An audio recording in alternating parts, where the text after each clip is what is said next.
My dear, we are so lucky that we have Neil Chappel with us from Australia, all the way from Australia. And I'm so much thankful to Neil Chappel for extracting time from the busy schedule of his life. Neil Chappel is an international educationist and working in international education industry for many years. And obviously, for our channel in Pakistan, he's going to present some ideas about Australian education, and he's going to present himself that what actually is next in COVID-19 pandemic. So let's start talking to Neil Chappell without wasting any time because I'm so much passionate and excited to hear from Neil Chappell. Please, Neil, go ahead and introduce yourself to our audience in Pakistan and all over the world. Well, good afternoon, Ali, from here in Sydney. Good morning to you. So thank you for taking me early in your morning, and good morning or good afternoon or good evening to wherever you are around the world. Ali and I have known each other for some time. We've met each other over social media.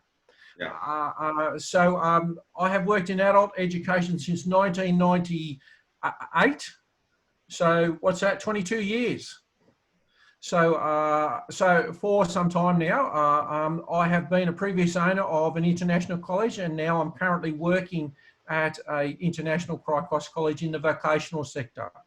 So I've actually travelled to Pakistan myself. So I've been to Lahore, Islamabad. I've driven up the hill all the way to Ahmedabad. I've been to Multan. I didn't quite get to Karachi, but I've done some traveling around Pakistan. Always very friendly people. Always a cup of tea. Yeah. Very formal. It was very nice day. So thank you so much. When you visited Pakistan, did you like the food of Pakistan a lot?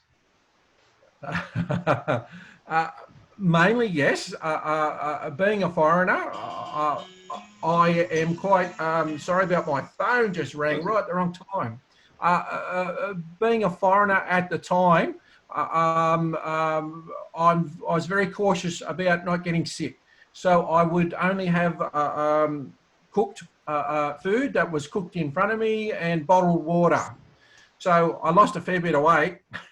I saw lots of sweet shops, desserts, sugary things, I would call them big sugar bombs.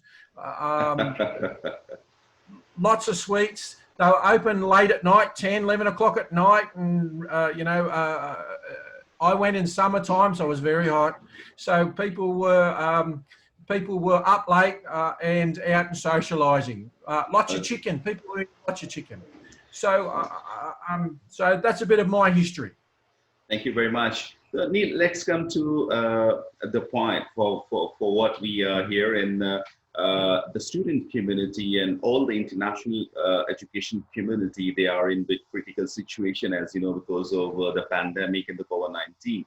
So the students in Pakistan, they are very much, expressive to know when the borders are going to open and what actually is happening in Australia, because you are yourself in Australia, and there are some cases coming up in the Victoria.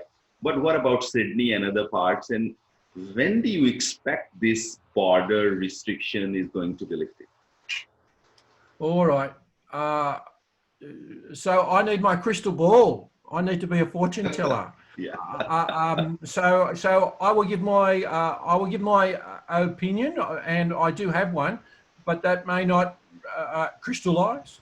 That may not come off, but we can only presume and make assumptions on calculations. It is true that only Melbourne in the last week has had a escalation from 0 to 70 odd cases for about 4 or 5 days in a row.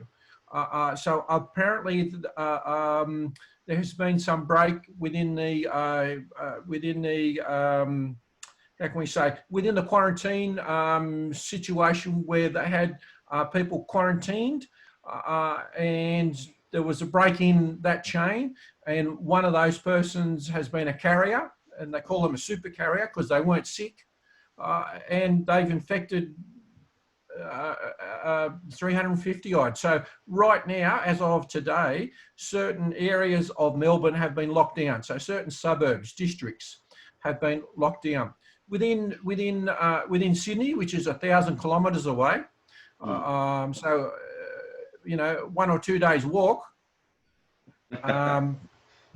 So we're not having any localized community transmission. That's what they call it. That's what's happening in Melbourne. That's why they're clamping down on it so hard. So the ones that we have mainly come from offshore and are being picked up in the 14-day quarantine places, which they have. Now, currently, as we speak today, only permanent residents and Australian citizens are allowed to return home. So there's no international travel to Australia that I'm aware of besides those people. So when you look at the number of COVID-19 cases within the world, it's now over 10.5 million.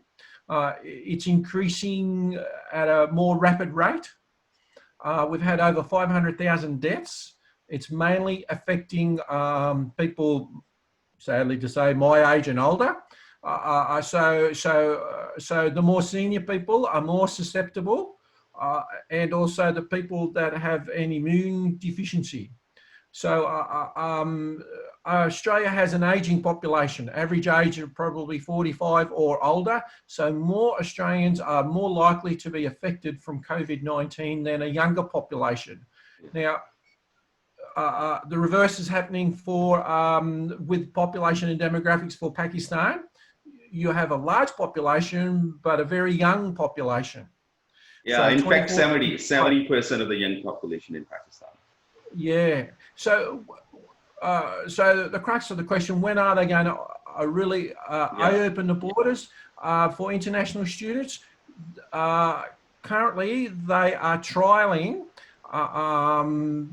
to the ACT, to Canberra. Australian National University has been granted a trial for some students to start in July. They'll be monitored, see what happens, those sorts of things. I'm not sure where those students are coming from. I'm going to do some research and I'll investigate. We'll look up news reports and those things. I would highly suspect, though, they will be coming from low infection rates and low mortality rate countries. When I've done some research on this for our talk today, I noticed that Vietnam has been exceptionally successful in having a low infection rate and a zero mortality rate. So and they've got a decent sized population as well. You know, and they're surrounded. They are surrounded by countries that have not been so successful. So that may be one of the countries. As far as I can see, India, Pakistan, and Nepal, so the subcontinent, that's what I call, are on the increase with the COVID-19. So we need a vaccine. I think that will solve things. I think when it first came out, we thought, 3-6 months. Now I'm thinking maybe 1 year. Yeah, like that. Yeah. So Neil, in Pakistan, the student community and the parents community, they are pretty much, listening to your PM statement. The prime ministers, they haven't been ever so under the light, in the past. But these days, prime ministers, they have got importance, and when it comes to their statements about the international borders. So your Prime Minister PM Morrison introduced the 3-step plan in the May, as you know, and we are about to witness the pilot plan at the end of the July. So are you really satisfied with the policies of the PM Morrison, or I haven't seen really a pretty active person than Morrison regarding the Australian community and He wants to get the business back in Australia and all economy like that. What do you say on that? And All right, fine. one thing more to add, There please, you go. and then you'll have your time. I mean, you told me that you got our Prime Minister's book, and if you can show that book to the audience, that Love to. I love Imran how Khan. much love you have for Imran Khan. He's sitting here Oh, here right you on my go. thing. Here you go. And this is a book that I bought and I read twice on the plane when I Like, went to Pakistan. So uh, so he is a little older than me, but yeah. I followed him in the cricket. Yeah. Thank you.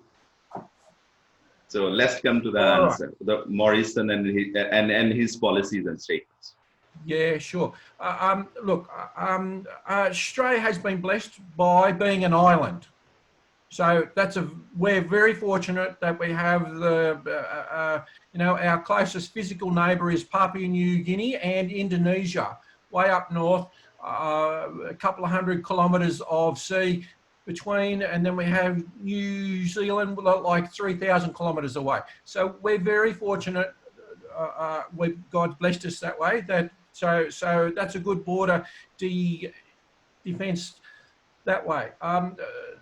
We also have had a good history of very good scientists and researchers and so on and so forth. So, they have a good source pool to come from Yeah. that way. So the Prime Minister is not the beholder of all knowledge. So he really looks for guidance Yeah. as a smart administrator would from other people. So that's what he's going on. So he's getting all of his information from Department of Health and senior advisors that way. In the end, it is his call on what to do and when to do. We also have the states that are contributors to. So the Prime Minister would set the policy, and then the states have to follow. Whether they successfully follow, like Melbourne has broken the chain there, so Victoria hasn't been as successful in following that. So at the end of July is a predicted opening of no restrictions for businesses. So still this weekend is the first weekend we can travel to Queensland. Oh, yeah. So you are right across the knowledge, Ali. So well brought up that way. The Prime Minister Scott Morrison, he will decide when and where they will change as the number of cases come or go. What other countries are happening? You know, we don't want a United States where they've had a lockdown, but they weren't as tight as what they should do, and the cases have ballooned again. So the lockdown wasn't as effective, and so they've got they've got lots of deaths, they've got lots of people in hospitals. Hospitals are almost full, and the economy's not good. And they've got to go back into lockdown for a second time. I think that he's done a terrific job. That way, looking forward to some help for our industry. Yeah. Besides borders being open, the only other way is to do modern technology and have online classes, Oh, similar to yes. what we have now. Thank you. And now I want to add in that online classes have been offered, but you see the countries like Pakistan, India, Bangladesh, where you have a lot of electricity problems and internet facilities, they are not as equal to the kind of Australia and other progressive countries. So, Neil, Yeah. what's your take on the online education? Do you think that this model of the education is going to be successful in the future, or it cannot really alternate or compete with one-on-one education? What's your take on that for one minute only? All right. The price of having a so-called first world economy and so-called advanced is that it's expensive. Yeah. Everything is expensive. Living is expensive here. Cost of cost of purchasing houses. So therefore, all that follows on. Wages is also expensive. So our goods and services are expensive. So Right. then it comes back to, we will never be able to compete with wages for Bangladesh. Mm. Never, because it's, so how we would have to compete would be for the few people that want an Australian qualification. Sad to say that, most people want to come to Australia, but sad to say that they can't come now, and they can't get a part-time job here, which would supplement their costs, which, and that's how it all works that way. Will an online course substitute for a face-to-face one for the short term? But we're all human, Ali, I want to shake your hand and give you a hug, but I can't Yeah. do it. Yeah. Yeah. You know, and then we can't have a open forum because there'd be so much background noise. Now, if we've got a quite a good audience listening right now, so if everyone said hello, we wouldn't know who was saying what. Face to face, we can. You're missing out on body languages, nuances. You're missing out on life experiences. You're missing out on having to fend for yourself, make your own decisions, good or bad.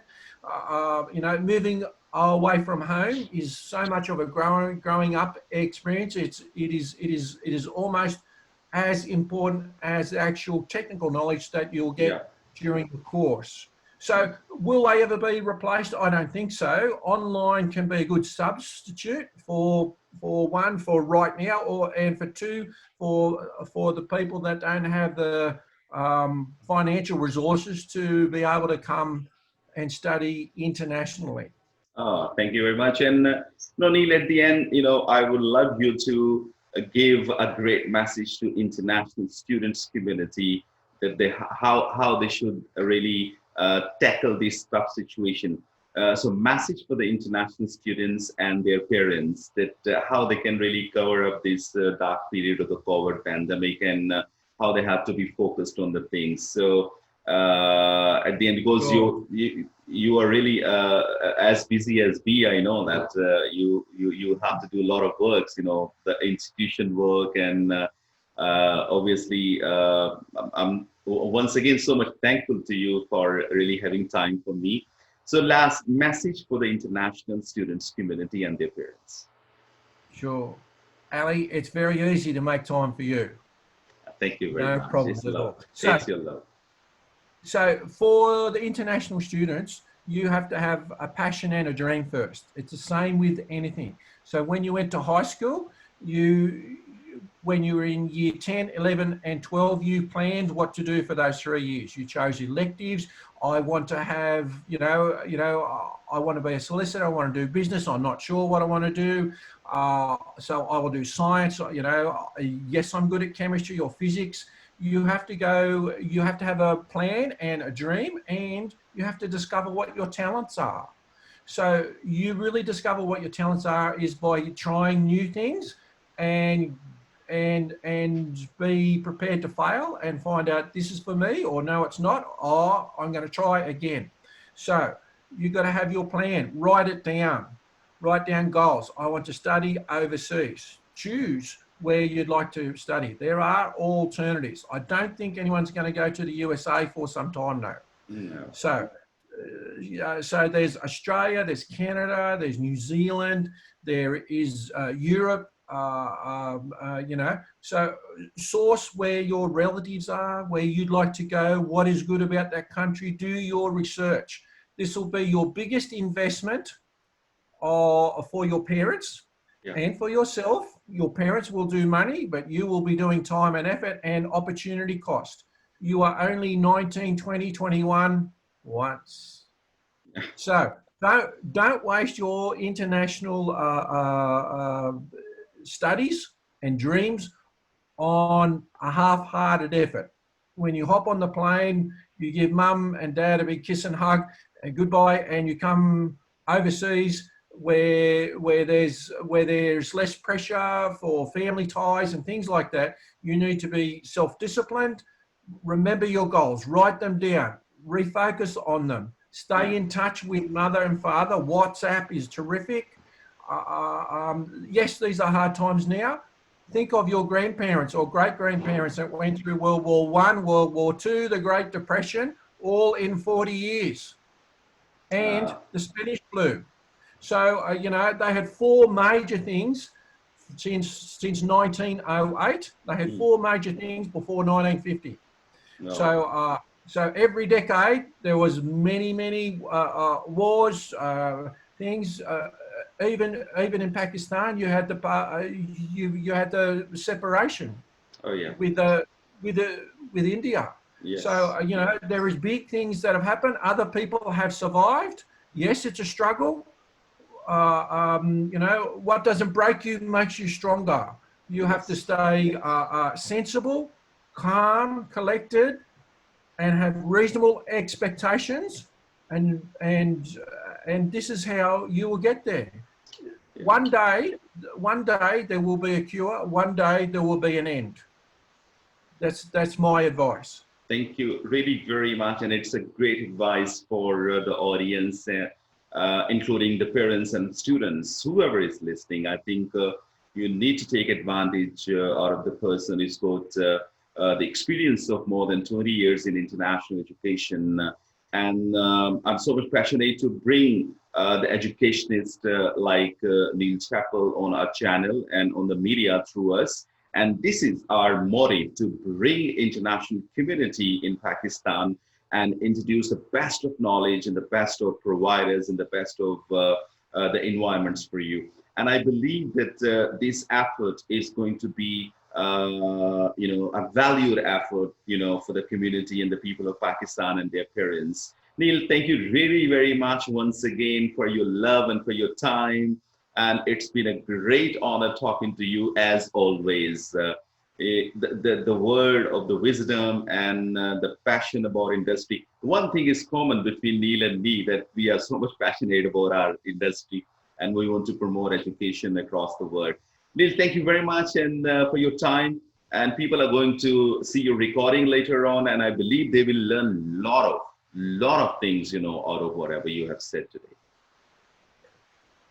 Thank you, Ali. It is my great pleasure, and I wish everyone well. And last words, I think Australia or New Zealand will be the first international destinations open for international students. So please come to Australia or New Zealand, and I'm sure Ali can help you out.